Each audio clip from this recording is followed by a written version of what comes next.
We like to put protector on rugs after we wash them for 3 reasons.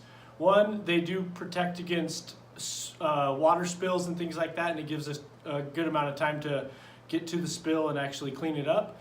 2, it helps with dry soil removal and the vacuuming process, and that helps us eliminate any traffic areas and staining from dry soil that gets embedded in the rugs. And so protector does help protect the fibers from dry soil, as well as it helps us in the cleaning process in the future. So I'm going to do a short little example of what we do. I have half of this rug protected and the other half is not protected.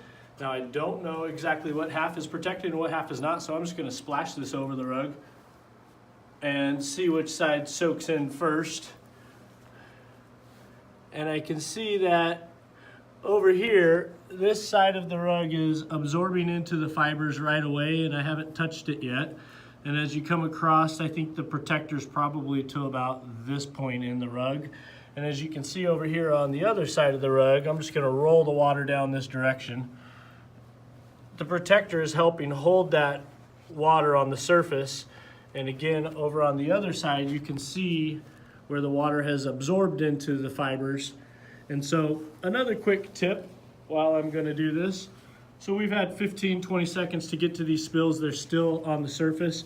I'm going to use paper towels. Paper towels absorb really well, and I'm going to be able to just set it right on top of this spot, put light pressure over the top of it where that protector has held it above the fibers, and you can see that we're not getting that saturation as we are on this side without the protector. So again, protectors do work. Protectors are something that we can apply after the rug cleaning, and we do recommend them. So thank you very much and have a good day.